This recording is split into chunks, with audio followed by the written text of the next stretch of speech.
All right, ladies and gentlemen, good news. The Chief has his Sanka going. Even better news, the Rays have not lost since our last show. The Lightning are one game away from the next round.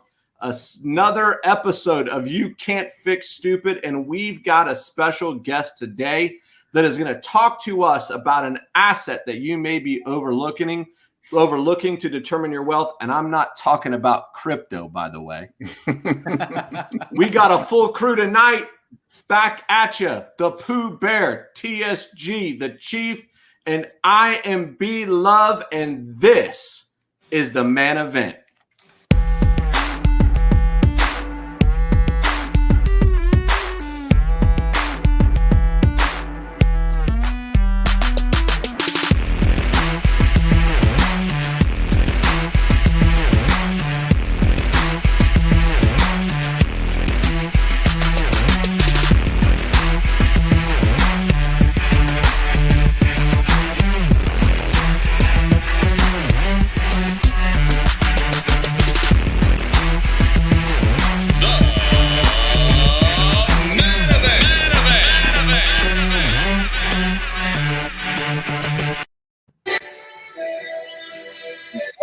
Seriously, there it is.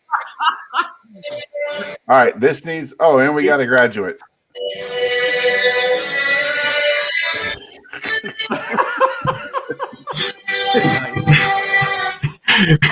So, you ready? What happened? It's empty. It's empty. Take it back. It's Take it back already. Being delivered, I guess. I don't know. Delivered. All right, let's spotlight Chief so we can spotlight the pitcher here. Hey, congratulations, TSG, by the way. Now you can get some sleep, enjoy a day off. Let me get out of the way here. Let's take a look at that beauty. Thank you. Appreciate that, B-Love. Are we auctioning this off? Is that what's going on here? No, he just picked it up. This is me working on my K1 right here. I have to get it on the show so it qualifies. I'm just assuming the IRS doesn't actually watch the show. Oh my God! That's why I have this envelope right here. It came out fantastic. What is that? But that's where I put the receipts for write-offs from the Man Event. There you go. Well, it came out looking great, Chief. Well, thank you. Thank you. I thought this was. I thought you were going to ask us, hey, because I know you weren't in love with it. We're already getting called out about not talking golf enough. Oh wow! Oh my gosh, dude, that's a great story. That's a great story, by the way. I know old guys rule. Did we find out what old guys rule? Yeah. I don't think it's yet. The last time I looked, he was 2 up. He's it was currently on 17. All right, so he's about to walk up 18 with how many shot lead? Still 2 up. Him and Brooks are coming up to 17. So. Dude, listen, shout out to all guys everywhere. Phil, the Punxsutawney Phil is going to do it. The Punxsutawney Phil. Yeah. He had a cool little interaction with the little fan earlier. I think it was yesterday. He was asking the kid what he would hit, and the kid told him to hit a 3-wood. Did he?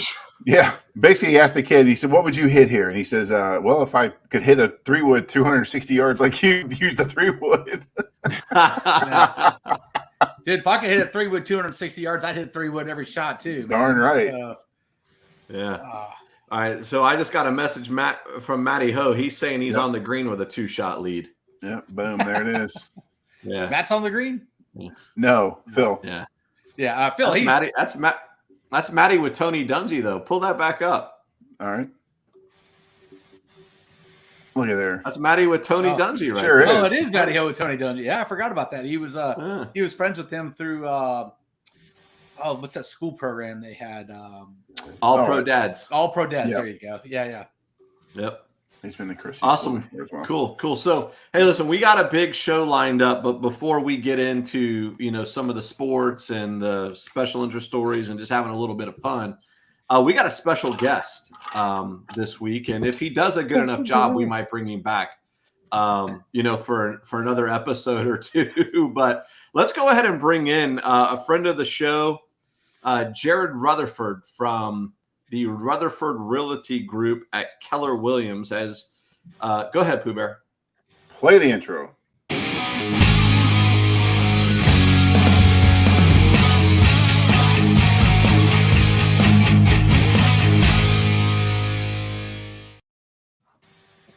I gotta say, Jared looks very svelte. He looks very svelte in some of those pictures. Oh yeah, yeah. You're on mute, by the way, Jared. What is all that? That's I think TSG. that's Phil winning. All right, so listen, before we get into talking to Jared a little bit about, I introed the show. Give me a stat. Give me a stat. Now we're gonna get the stats. So listen, this is ridiculous, by the way. The Rutherford Realty Group has closed or currently has pended $32 million in real estate transactions so far in 2021. It's about 80 units. That's ridiculous, by the way. They are in the top 1% of all Keller Williams Realty. Just to give some kudos to that, Keller Williams is the #1 real estate agency in North America in agent count, units closed, and volume. Besides being in real estate, him and his wife Amber, they're entrepreneurs. They own a title company here in the Tampa Bay area and also have a couple of real estate investments that we're hoping to get some use out of. So, Jared, welcome to the show, my man. Hey. Yes, thank you. Thank you for having me. I appreciate the opportunity, and I'm ready to have some fun with you guys. Jared, I just want to say, how lucky are you to get a job with a company that has the same name that you do? That seems like... You got me. So it certainly helps. Jared, let's talk real estate, man. I mean, this is right in, this is your wheelhouse, my man. We want to talk to you. Listen, we had Courtney, the stock medic, on the show, and he's trying to help us get rich. Okay, because I want to retire. So I know that my house is my biggest asset, and I think it's the way for a lot of people, right? So tell me, what do I need to do so I can retire like you? So it's crypto or the housing? Dude, crypto did do so well this week, man. Jared, here's the deal, man. I told these guys, I have always felt that crypto was a house of cards, and I let these guys talk me into it. And now I wanted to be talked into it.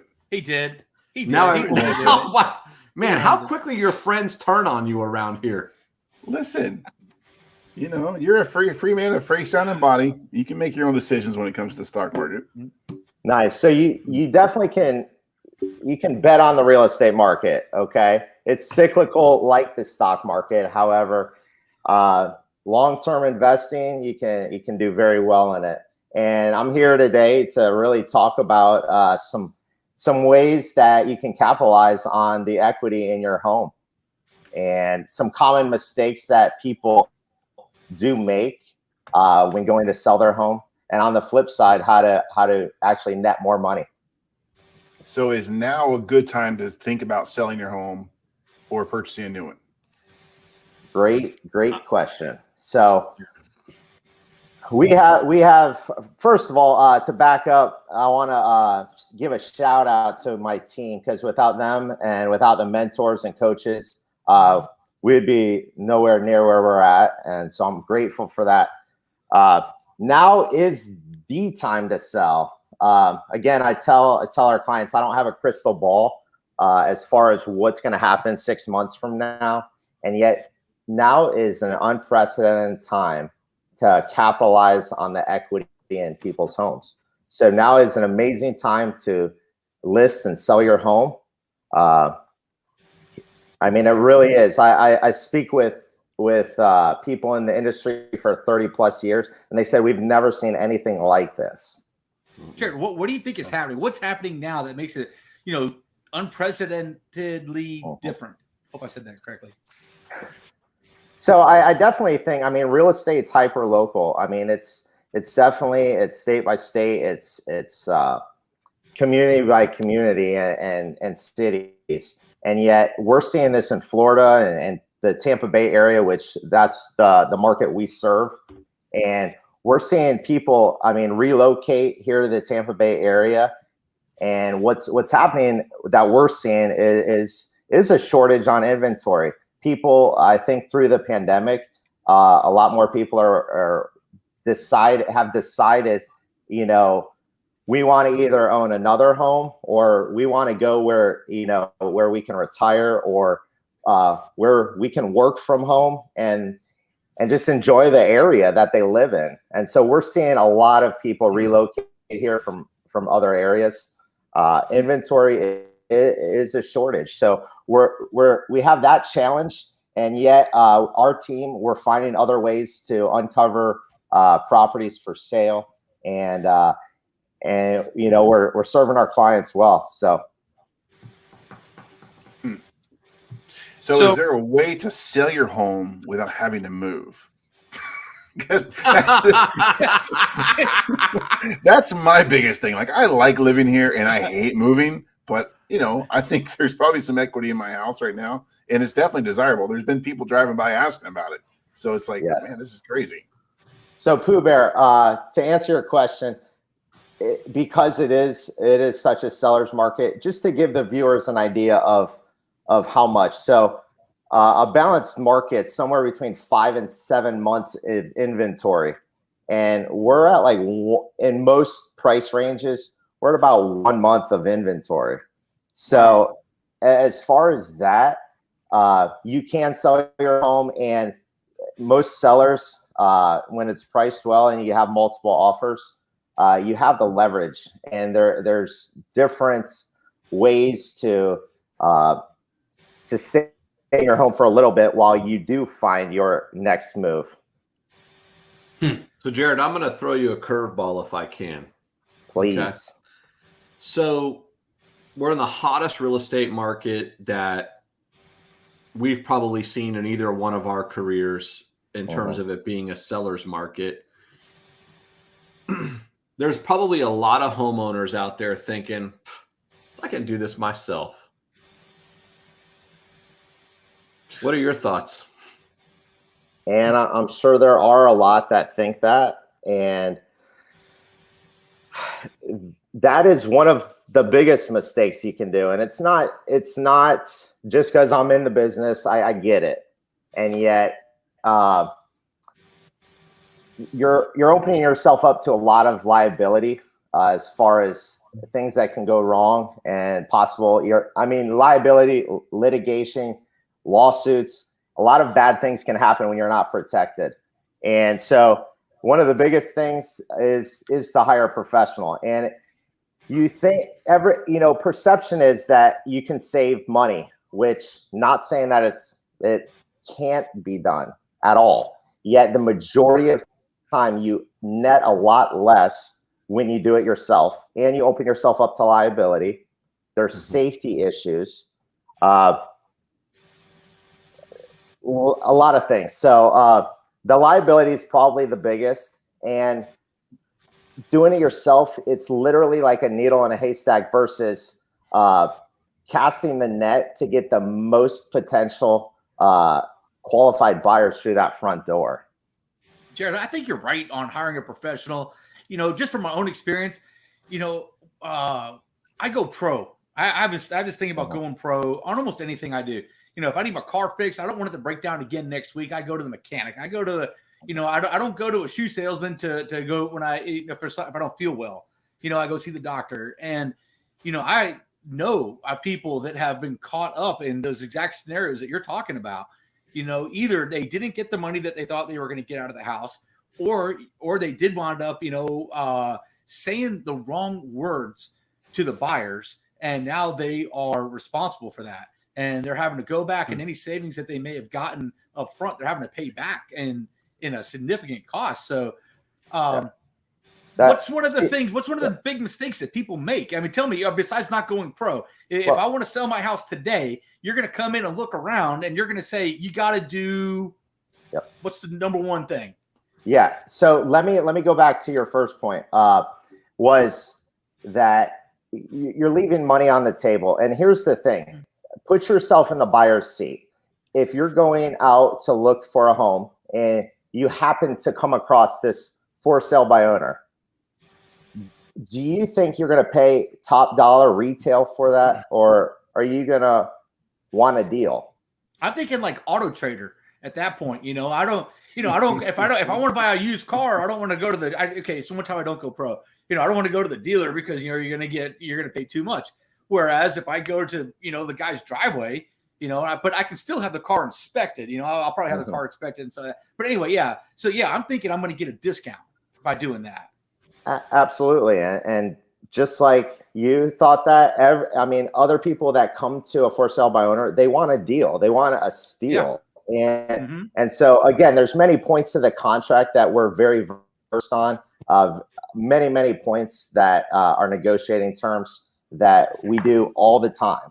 So I definitely recommend that. To go on to, what would I tell you to net the most money as far as, the number one thing that is going to cause your home to sell and net you the most amount of money is pricing.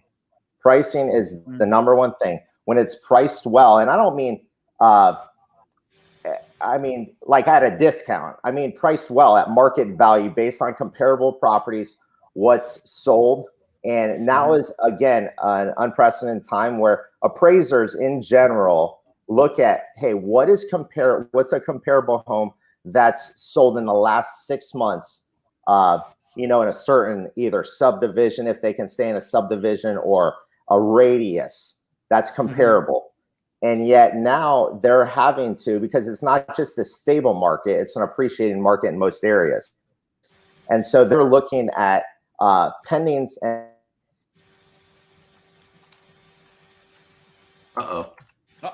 we lose Jared. I heard that they were looking at pending sales, I think is what he was saying there. Well, pending sales. I find that interesting, actually. Pending sales. Pending sales you I'm can't back. use is. He's back.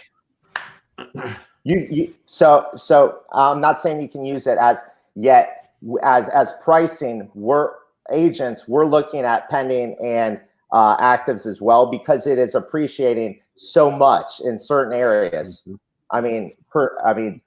Several percent a month in some areas. So, So Jared, I got two questions if I can ask you real quick. One, are you from Michigan?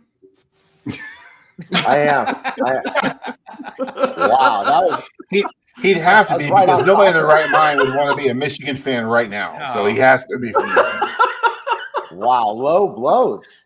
And this is my first time on the show. Man.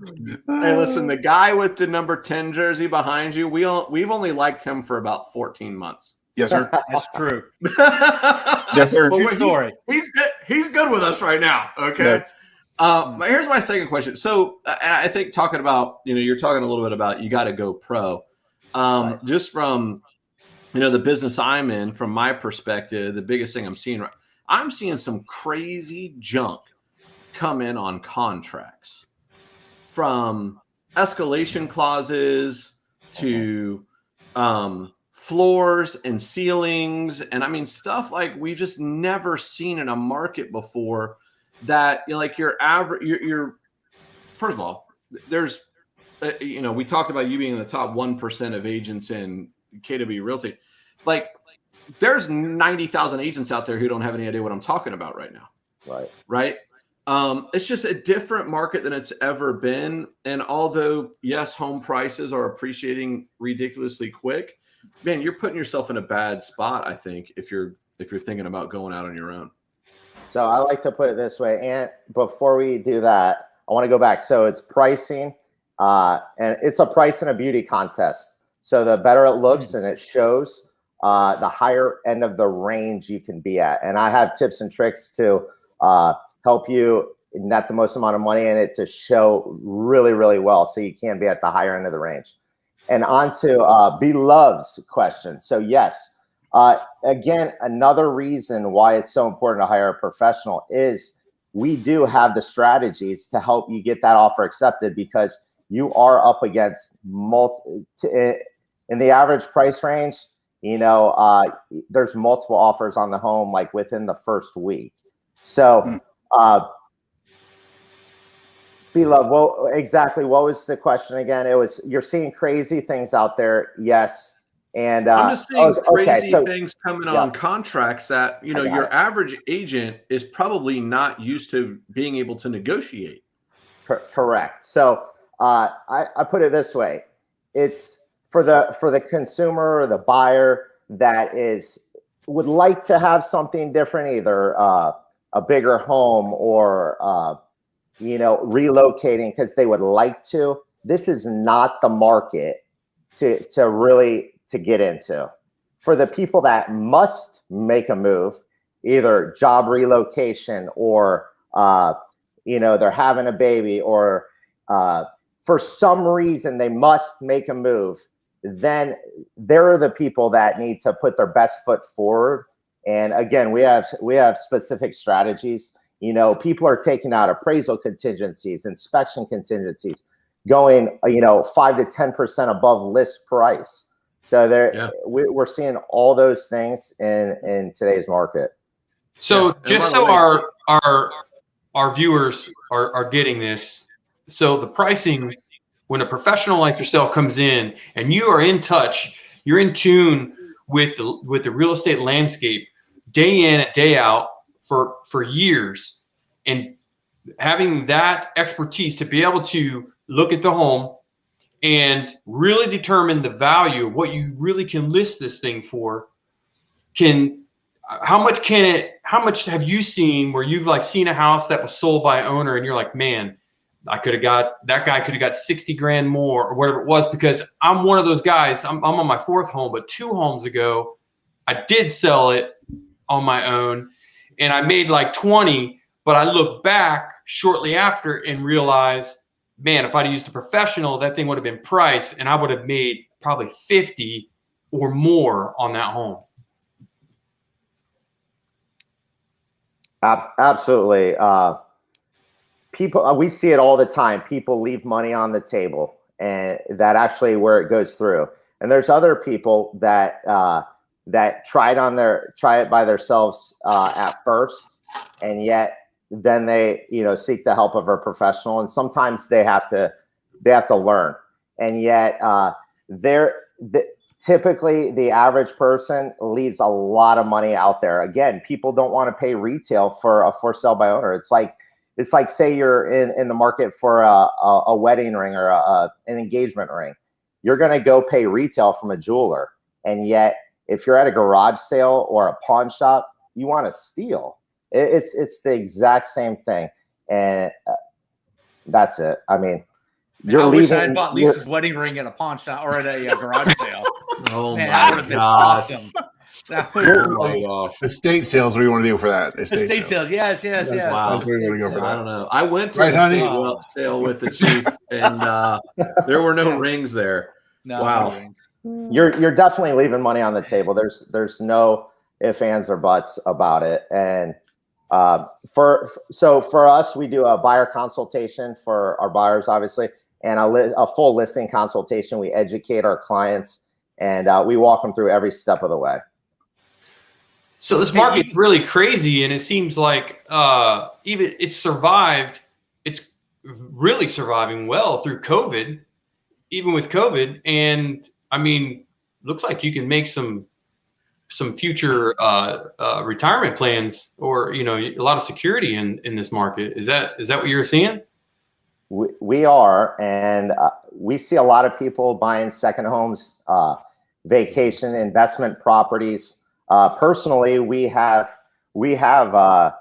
purchased a few investment properties that are vacation rentals, and again, it opened our eyes. The opportunities out there in the real estate market are incredible. Uh-oh. Right when we were getting to the good part, I needed to know this. I'm very passionate. I'm very passionate about real estate, and there's huge opportunities.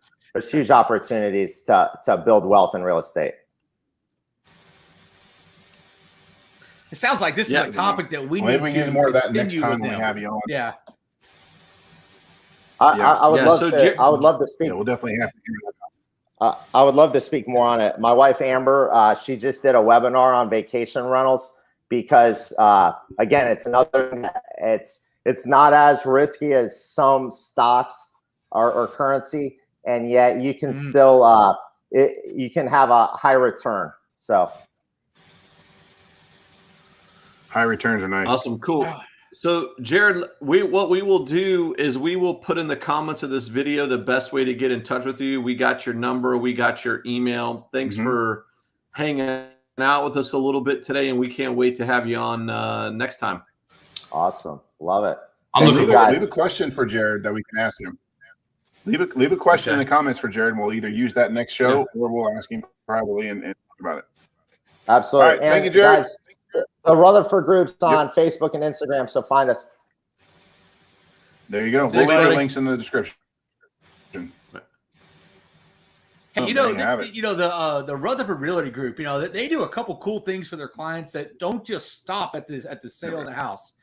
I've had real estate agents, when you buy a house, they bring a grill or a bottle of champagne, something like that. These guys continue the relationship with their customers. They had like customer appreciation where he's rented an entire theater and sent the invite out to his past clients and said, "Hey, come on, let's all go watch Lion King or something like that." And you don't get to do that with a client that holds some sort of animosity against you. Because if you're looking for the one and done quick service, I don't care. I'll get my goodie out of you now so that I don't have to deal with it again. Yeah. But these guys, builds those relationships. Absolutely. And like I was saying, you don't get to do that if at the end of the day, your clients are upset with you because you feel like you tricked them into lowballing your price or something like that. And I'm going to tell you, man, these guys are awesome. And there's a reason why, they're tops in their field. So I would love to have him back. I'd love to hear about rental real estate. That's something that I have a lot of interest in. Me too. Investment properties. Yeah, me too. Yeah, because I predicted last year when COVID was starting that, with all the people not being able to vacation and all those VRBOs sitting vacant, that a lot of people would be dumping those. And that savvy buyers with enough cash could probably pick those up and hold on until vacationing starts again. Good. Other thing though, they are sky high right now.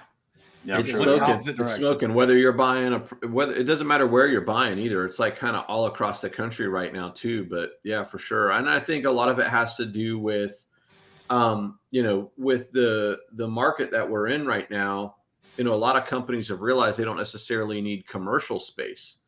So with everybody working from home or more people working remotely, like, hey, I can have a job in San Francisco and live in, Chicago. Right. I can live anywhere I want, which, that's why a lot of people are fleeing, the California market because of the high state income taxes. They're going to places where they can work anywhere. And a lot of those jobs were technology jobs anyway. Right. Listen, one of those shows that Chrissy and I like to watch the most is this Caribbean House Hunters. And probably every third show or so, the buyers, people who are looking for a home in the Caribbean are like, I can work from home and so I might as well make home in someplace beautiful. Yeah. And they're looking in St. Thomas or, Barbados or wherever. Cool. And I love what Jared said about tapping into your, possibly tapping into the equity that we've built in this great market right now to just get yourself into that rental market, initially.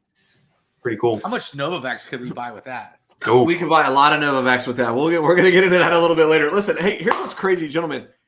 This week, 2 no-hitters in Major League Baseball. And I would say that that's not even the biggest news in Major League Baseball. So where do you guys want to start? It is becoming an everyday thing. I mean, I need to check today to make sure there wasn't one thrown because it seems odd. Yeah. There's still a game tonight, so maybe so. Okay. So, I think one of the interesting stories I saw this week, and I think we can have some discussion and maybe even argue back and forth a little bit about this is some of the unwritten rules of baseball, right? So we see this week, Yamir Mercedes. We've talked about him on the show, by the way. He's a catcher from the Chicago White Sox, doing a little bit more DH right now than catching. That's okay. But this guy goes ding dong in the 9th inning of a game that they're up by a lot, and like the second baseman is pitching. By the way, he goes ding dong on a 3-0 pitch. Yep. right? Which, when you're winning by a gazillion and it's the top of the 9th inning and the second baseman is throwing, the question is, do you take? No. If he's throwing a meatball, you swing. You do just what the Yerminator do, and you Yerminate the ball. Pooh Bears have no mercy. He's from the Cobra Kai dojo. Well, it's just silly. You can't get the job done in 8 of the innings, and you think you're going to get it done in the 9th inning. What is he supposed to do? Sit there and take it for a walk so he can walk? So that the next guy comes up and walks, and the next guy comes up? Then we just watch an endless cycle of walks like happened in the Rays 9th inning today? That's not exciting baseball. Oh, it was exciting for me. Well, sure it was. I was okay with that. I was fine with it too, but it doesn't make any sense to me. Yeah, I say if you have a position player who they're putting in on the pitcher's mound, they have surrendered the game. They've said we're blown out. We've either gone through our bullpen or we can't afford to give lose any more arms because they still have to play tomorrow or the next day. Mm-hmm. So if you're going to send a position player out there, I think as the winning team, you kind of have an obligation just to swing. Okay, this guy is not an everyday pitcher. You can't count on him to hit the strike zone. I don't think it should have got to 3-0 unless those pitches were grossly, unhittable. Because at that point, it's about going home. It's almost like a mercy rule. That position player is probably his fastball is probably in the mid 40s. That's home run derby all day long for these guys. Tony La Russa, he kind of got on his guy.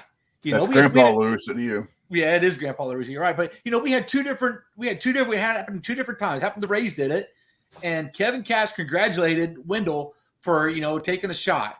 And I understand that batters, their salaries are negotiated on their stats, and these are professional players. But the fact is that you're going to win the game, and one home run is not going to drive your stats up, significantly.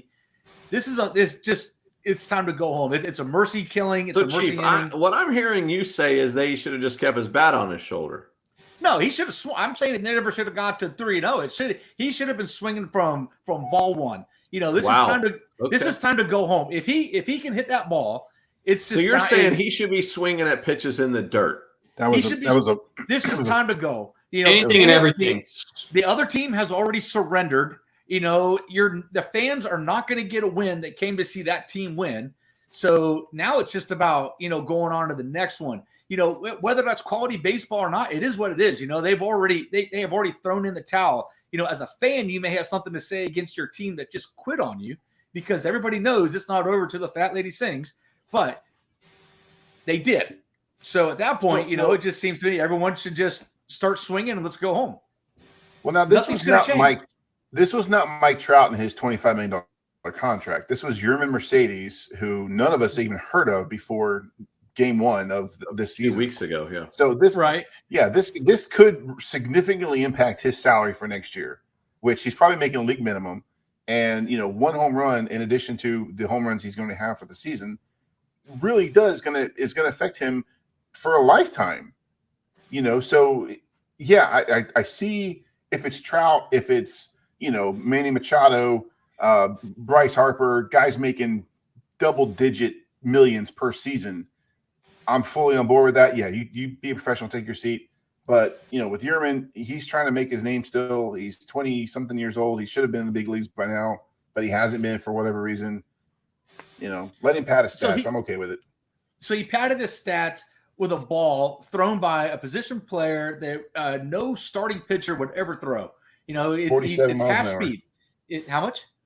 If it was 47 miles an hour, just watch the video. So half speed. Dude, a major leaguer hasn't seen a 47-mile-per-hour fastball since the 6th grade. No. It looked like a 10-6 fastball or a curveball. It didn't go, but from 10 to 11. It just never went. But so here's the other side of this argument. And Chief, I hear what you're saying. You're saying, hey, go out there, take your cuts. Let's get the inning over as quickly as we can. Don't swing for the fences. Hit a lollipop to the third or shortstop or whatever, right? So that's the unwritten rule. Have some class. Couple days later, a guy who wears our colors, steps in a game against Baltimore, which, by the way, we beat the snot out of them, which you should beat the bottom dweller in the AL East, the snot out of, with no mercy, and we did. And he steps in against, I believe, a shortstop who also threw a 45-mile-an-hour fastball that he swung and missed on the first time. Steps out of the box, actually laughs at himself for swinging and missing. That dude threw the same pitch. It's the only pitch he has. He doesn't have another pitch. Right. And Joey Wendell sent that one sailing. Yeah. And at the first step on the top of the dugout is Kevin Cash doing what? He high-fived him. Yeah.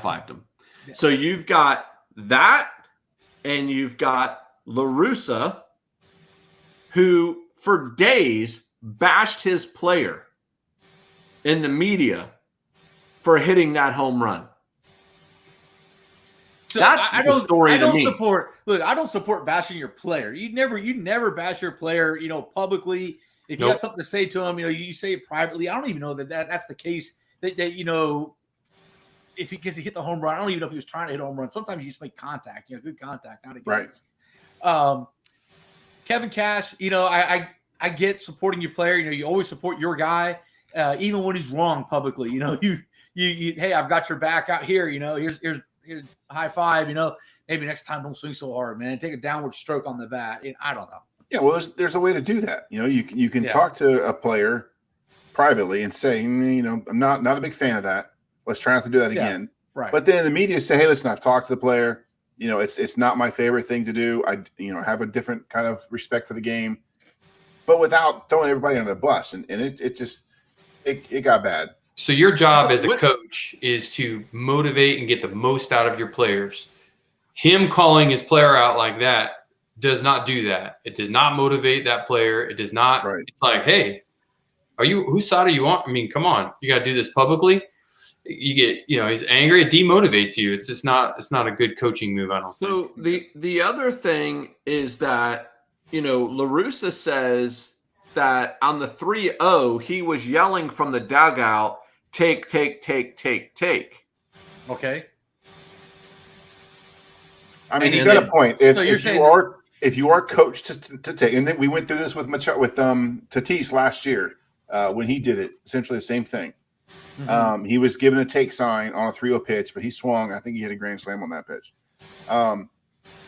Same thing. So if the coach is telling you that I'm on his side there, you tell the player take or give the sign take, you should take because that's what the coach says, right? Now, if you don't have a sign, if you're not being told what to do, you're using your own judgment, swing away. Do you really believe that a batter can hear what the coach is saying from, 200 feet away? I don't think they can actually hear him. That's what they have signs for. Exactly. They have signs, and you can hear them. So when you say that he's yelling take, now you can't hear him. Not when people are banging on the top of the dugout and they're on the trash can. Everything else. It was a 10% capacity crowd that had already left because there was a blowout. Okay. Yeah, there was. I'm pretty sure he could hear. Then my question is, and I don't know the story, but that's La Russa's. He sends a batter up, take on 3-0. By the way, I think it was a 1-1 pitch that Wendell hit out. But what do you think Kevin Cash said to Wendell going to the plate? Does he tell him, hey, let's just get this thing over with. Let's go home. Maybe. I don't know. Or is there any instruction at all? It had happened earlier in the week. Certainly Kevin Cash and Joey Wendell knew the story. It was all over the place. Honestly, Joey Wendell is not a home run hitter. I don't know that Joey Wendell was He had hit one earlier that game. It was a 2 home run. But he's hit like 6 all year, and he hit 2 in one game. That's not really his bag. So I don't really – I think he just got lucky on the home run, in all honesty. I don't think he was trying to hit one out, but I think he was just trying to make good contact. Making contact is different, by the way. And I'm not saying – when I say they get – when they just want to make contact. It was like 15 rows deep. Sometimes that's the best you make. It wasn't like it scraped the fence, man. when you're not trying, sometimes you do the best. It's I'm not saying when you swing at that first ball that is one ball off the plate, you can definitely hit that. So when Yes. it's only, I'm not saying just start whiffing like in a Bugs Bunny cartoon, but I'm saying, we're if not it's up a there hittable for- pitch anywhere close, It's a hittable pitch. Exactly. You swing at it. right? Which he didn't do. He went 3-0 and looking at 3 pitches. Right. That's not cool. Right. So unless they're 5 foot in front of the plate in the dirt, I'm with you on that. Yeah. All right. So let's mix it up a little bit here. The Rays this week trade a clubhouse favorite. Willy Adames heads out to the Mariners, and we pick up 2 relief pitchers. I'm sorry, I said Mariners, but I meant Brewers. We send Willy Adames to the Brewers for 2 relief pitchers. Pooh Bear, is this to make the way for Wander Franco? Lo siento, Willie. Te amo. Listen, first of all, Willy Adames, I've never, ever heard anyone say they didn't like Willy Adames. No. Right? Not a fan in Tampa has ever said, I don't like that guy. They may not like his 180 batting average. They may not like the errors he produces.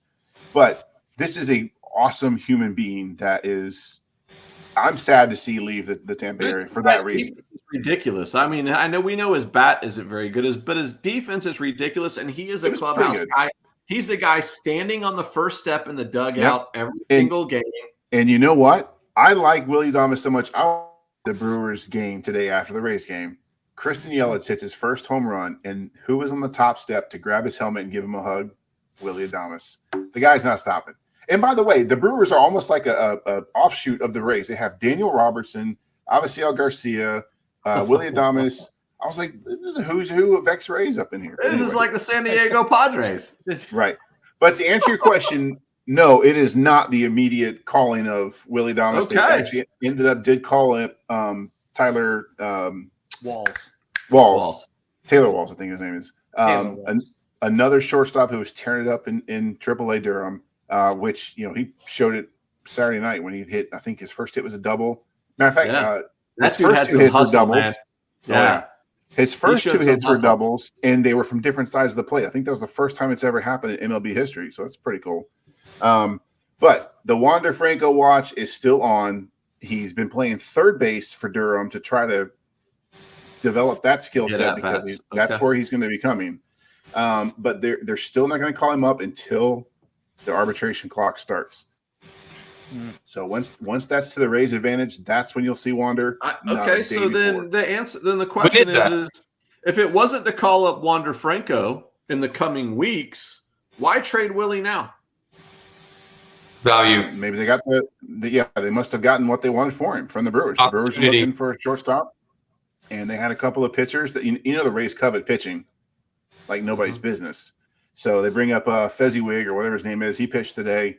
Not so bad. The other guy's going to start in AAA to work his out. But that is the commodity for the Rays. They will tolerate a 200 hitter forever as long as they have a 1 ERA guy in the pen. Yep. Yeah.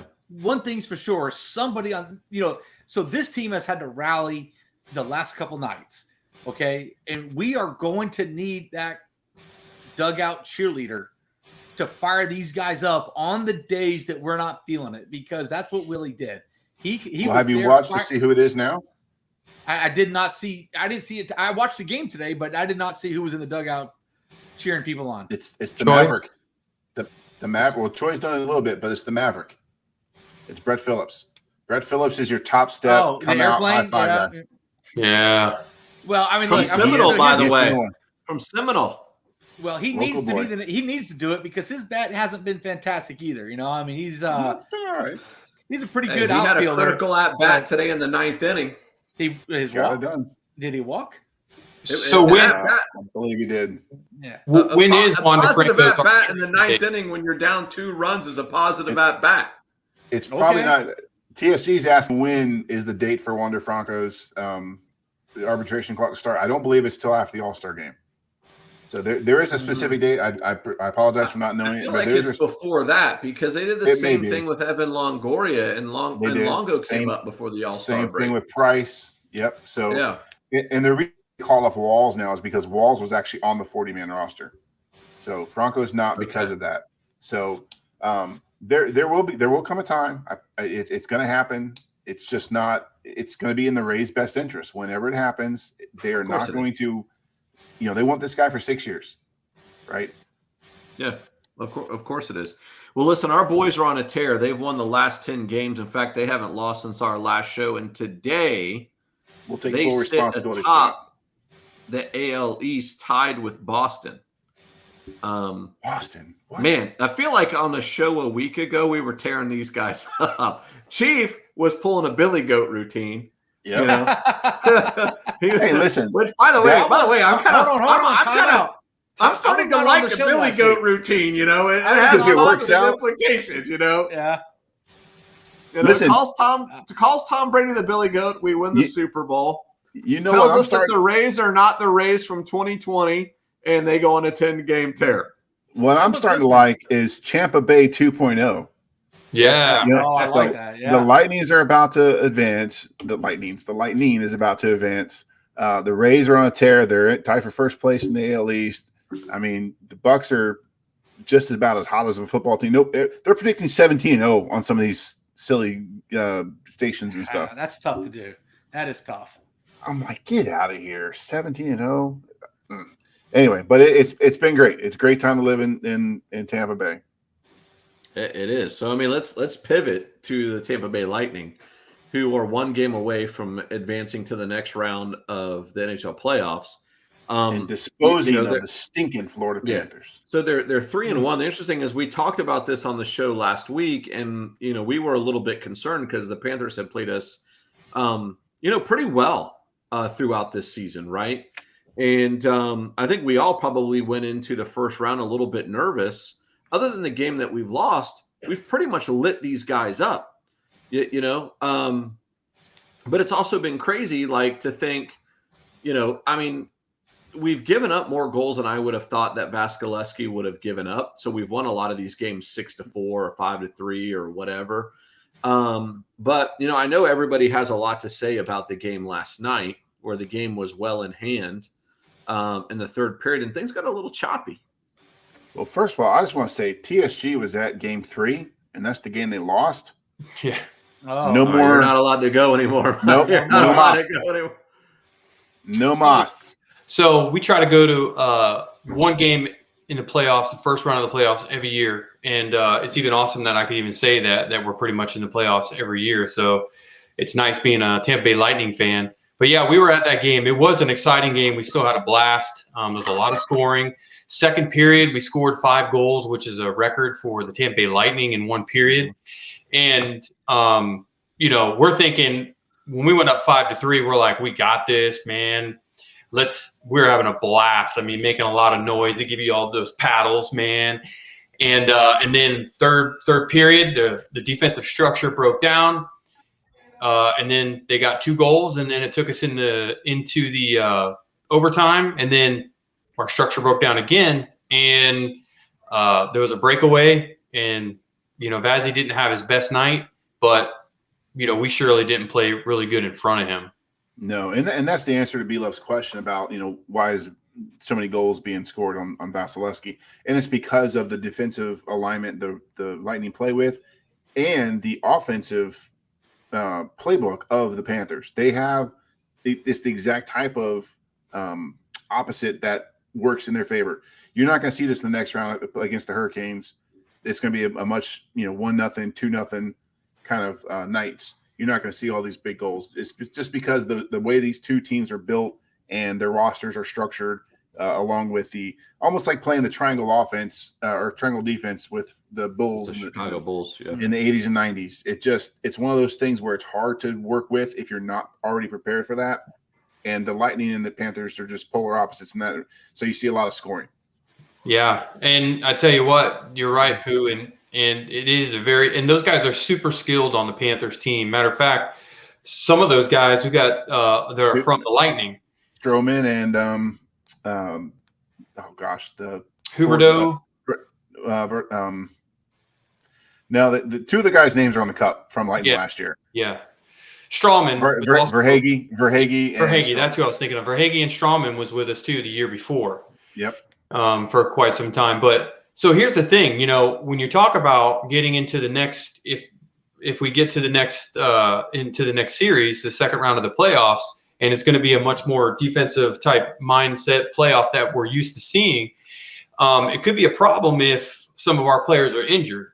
And I'm going to tell you, we went up by a lot of points, and the Panthers just kind of threw in the towel and decided to really come after us. And they tried to injure us. And there were some really dirty hits, and to the point that Kucherov was taken and Sergachev were taken out of the game, and we still don't have the injury results on them, and we don't know if they're going to play or not. So Sergachev got boarded and sent into the boards at a high rate of speed from a far distance. The guy was just targeting him, and it was a predatory hit. And then we had another guy who slashed Nikita Kucherov in the right knee, and Kucherov went down and looked like he was in a lot of pain, and they said he couldn't put any weight on it after the game. And that was on a scoring chance too, right? Yeah. I mean, these are two big players, and the Panthers just kind of threw their sportsmanship out the door. I don't know if they're just trying to win this through just taking out all our guys, but, not to mention the first game, Florida Panthers center Sam Bennett was suspended one game for boarding, and he got 2 minutes for charging. But one of the big complaints is that when you look at the penalty opportunities, the power play opportunities, it was equal at 7 apiece for the Lightning and the Panthers. And everyone's like, what? So the Panthers kind of breathe and they get a penalty. The Lightning, they breathe and they get a penalty. Yeah. And it seems like the Panthers are just getting away with murder out there. And, and Cooper even said, the ref came over to him and said, don't do anything stupid, right? So the Lightning are winning, so they're trying to play a smarter game here. They can't be caught with a 5-minute penalty and let these guys get back into it. But then again, the refs are not setting the tone by throwing people out or giving them higher, misconducts or whatever it may take. And you're talking about superstars that are laying on the ground, possibly injured now because the refs are not handling it. Yeah. Listen, it would be a big blow to lose Kucherov. I mean, this guy comes off of injured reserve to come and play in the playoffs. He's got 3 goals, 6 assists. I would almost say I don't know the extent of his injury, but I feel like we definitely have the momentum in the series. I don't know if I'd play him if we don't need to. I was just thinking the same thing. Actually, I don't think hockey has to report the injuries. Lower body injury. Exactly. Yeah. So they don't have to report it. And honestly, if I'm Cooper, I'm thinking I may sit this guy out for a little bit and see if we can't win one without him, give him a chance to rest up, heal, and then he's ready for the next round. Yeah. I mean, we played without Kucher during the regular season and we did quite well. Yeah, we made it in third place into the playoffs, so we could go this last game, save him. We need him. I mean, he came back first game, scored twice. He's already got 9 points in the playoffs. How do you do this? You're out for the whole season. You got 9 points. He's the leading point guy on the team. That's how amazing this guy is. And there's some people out there that are kind of mad about us kind of doing some financial magic, being able to not count his salary cap against us because we waited to use him until we got into the playoffs. And the union and all the legal everyone on the legal side and the players union and some pundits on ESPN are all saying that we're on the right side of the line here legally. These are the rules and we're playing by the rules. But I think there are some bitter, maybe some jealous folks out there that are trying to call it, cheating. Yeah. Of course. So we can wrap this thing up tomorrow night. Hurt, and that is the rule. And the NHL approved his rehab time. They approved his rehab time, which was 4 months, and they agreed to that. Yeah, so the Lightning have an opportunity to wrap this thing up tomorrow night, whereas the team that they will play in the next series, it is a 2-2, tied series. So this could get our team a little bit of extra rest, which might be good after such a physical series. It's been physical from game 1. I just think it became very apparent, in the last game with the amount of intentional I think is what you're trying to say, Pat. A lot of those were intentional. So, Yeah. With that, Pooh Bear, I'll say it's time for your favorite part of the show. Oh, yes. I'm rolling it.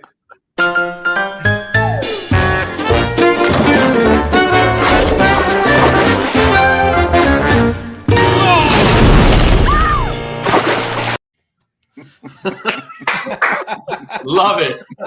All right, so Chief, what do you got for us in this week's episode of You Can't Fix Stupid? I'm going to start with a story from right here in Florida, Pinellas County, just right across the bay from us, where this 24-year-old man is breaking into and robbing, this guy's house. So he gets caught. The homeowner comes home, catches him, and he's wielding the homeowner's replica samurai sword and some other stuff, and he makes the homeowner fill up a laundry basket full of his stuff, and then he steals it. The problem is, the laundry basket required 2 hands to carry it, and he left his own personal cell phone behind. So, so you can't fix stupid. You can't fix stupid. This guy gets caught. He gets caught, and he's got all the stolen stuff, and it doesn't take the sheriff's office long to find him. Go to his house. There he is, red-handed with all the stuff that he just got done stealing. Now he's inmate number the Pinellas County Jail. All right, so let me ask you a question. Isn't the guy wondering where his cell phone is at? I leave my cell phone for 3 minutes. I'm like, where's it at? Where's it at? Where's it at? I know, right? You feel naked without it, right? You got to have it, yeah. Yes. I mean, at some point, aren't you using Find My Phone to figure out where that cell phone is at? And then when you realize, oh my gosh, I left it in the house I just robbed. Let me get rid of all this crap. The worst part is you're the laughing stock in jail. Everyone's you lose all I got no street cred. Y'all hear how he got turned in? He left his phone in the house. And the worst part is he's distracted over a replica samurai sword. How much is a replica samurai sword worth? Yeah, I don't know, $50, $100, something like that. I don't know. It can't be worth much. Not a clue. Nah. Not worth going to jail for. It's worth about as much as my crypto account right now. Oh. How long are we going to have to hear about this? Listen, I let you guys talk me into this house of cards. You can't fix stupid. No. Wow. TSG throwing smoke. All right, that was a good one. Wow. I love you. Dude, I let you guys talk me into this house of cards. And now here we are. Listen, if you're big enough to get on a ride, whole deal. You've got what? I was the placebo in this whole deal. Oh yeah, with crypto. You were the only one who didn't invest, right? I don't know, Chief. Did you? None. I own no crypto. Oh, I thought you did, Chief. Okay. No. I was going to, and then I found out you couldn't buy it on Stash, and then they wanted all these fees to buy it, and I said. It's not worth it for me, man. I'm gonna sit back and watch this train wreck happen. Dude, I'm watching guys break. Buy the dip. Buy the dip. Cry. Buy the dip, Pooh Bear. Buy the dip. Hey, there's another saying that says, "Don't try to catch a falling knife." No, there's not. Don't try to catch a falling knife. Yeah, don't try to catch a falling knife. Don't spin. The whole point of this is if you don't have the money to invest, don't invest it. There you go. Period. Everybody out there, it's not saying that the market's not going to come back and people are going to stay in. It will. Wait for it. It'll come back probably. But, it's going to come back. It's fun to watch people. Elon has to tweet. They don't come back. I'm just saying, after talking to the Chief this week, I think owning crypto is cheaper than owning a boat. Oh, I'm just saying. Ooh. More Takes repairs. the boat out, puts it in the shop. Takes the boat out, puts it in the shop. Takes the boat out. Is the water supposed to be inside the boat or outside of the boat? It's definitely outside. Because I had a lot of water inside the boat. So does this have anything to do with the camping trip? No. Did we cause it? Okay, good. No, did we cause it? No, the biggest accident that happened on the camping trip was when we almost lost all the eggs into the fire. Yeah, we got it on video. Yeah, yes, we did. Go see it. Like and subscribe. That's right. Hey, that's true. Are we going to talk about the PGA? We're almost out of time, but yes. Is it over? Yeah, it's over. So can I run with it? Yeah, go ahead. Phil Mickelson represents all the old guys out there today, shows up, wins the PGA championship by 2 strokes. You know, he's playing against Brooks Koepka, who's probably close to half his age, and just destroys it. I mean, this is a course that's the greens were dry, they were hard, they were fast, the balls weren't sticking, and you know, he showed the importance of being able to putt a ball, by the way. You know, those little 10-foot putts count just as much as a 300-foot drive. Before today, the oldest winner of a PGA was 48 years old, and that happened in 1968. I can tell you that was 52 years ago. Almost. I got 3 years. Phil? So Tiger Phil Woods. is 50. If Phil is you're 50. watching Well, that's not old. while you're recovering, you have a chance. So I think Woods is 45. By the way, he's quite a Woods bit is younger. my age. There you Woods is go. my age. I'm just saying that. Listen, today Phil gave Tiger a chance. Yeah. Good for Phil, man. Yeah, I'm fine with that. Dude, Lefty. He was by far the crowd favorite, by the way. I mean, when there's a lot of guys out there that were playing. Ricky Fowler was playing. Jordan Spieth was out there. Of course, Dustin Johnson did not make the cut. Number 1 ranked player in the world missed the cut. That's kind of crazy. But that's just the kind of golf course this was. You know, you have to be able to play more than one type of golf. And Phil, you know, obviously showed that the experience, you know, came into play. And, you know, playing 4 rounds of golf, you know, under par, that's pretty good. I've never done it. Yeah. Never. I don't know if I've ever done it. I'll never do it. Yeah. So hey, where did our guy DeChambeau come in? Mr. I missed the cut. No, I didn't miss the cut. Oh my gosh. I just made $200,000. Right. DeChambeau, last I saw he was like -2, which put him in like 4th place, something like that. Man, I don't have it in front of me. Carry me for a second. I'll see if I can find it. Rochambeau. You know, and Phil Mickelson was getting heat this year he hasn't had a great year. And I've heard more than once, you know, say, hey, you know, people are just thinking that he was down for the count, maybe. And then there you go. So Bryson DeChambeau had a bad day today. He was +3 today, put him +5 for the tournament. But I did see him hit a ball yesterday. He hit a ball 226 yards. That was from tee to green, and he flew the green. He overdrove the green with a 9-iron. A 9-iron.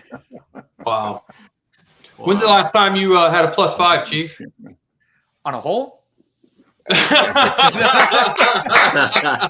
It was a par 5. If you were wondering, TSG, because our rule is double par and you pick up and go back. Yeah. Exactly. I've done that a lot. So yeah, I'm about to pick the clubs back up now that I'm graduated. So it's Well, I Maybe we can recommend you make play an with Chef episode out of that. Javi. I recommend you play with Chef Javi because you'll find a couple strokes out there on the course. I heard they call him. I heard they call him Chef Mulligan. Wow. Chef Foot Wedge. A footway, yeah. All right, gentlemen, we're out of time. No time for cicadas. Pooh Bear. Save it for next week. We need to write down because I'll forget it. You can't fix it. It's written down. I got it. Okay, good. All right, folks, we thank you if you've made it this far in the video. That means you're a true loyal fan and you just enamored with our captivating personalities and vigorous discussions. So go ahead and make sure you subscribe to this channel, like this video to help the algorithm, and press the bell button to be alerted every single time we upload a video, whether it's a live show or one of our comedic golf rounds, which may be coming to you sooner than later. Oh, that would be a great short. That's what I'm thinking. All right, we are done. We will be back next week at 7 p.m. No, 7 a.m. 7 p.m. Sunday. We'll see you then. Say goodnight, Chief. Good night.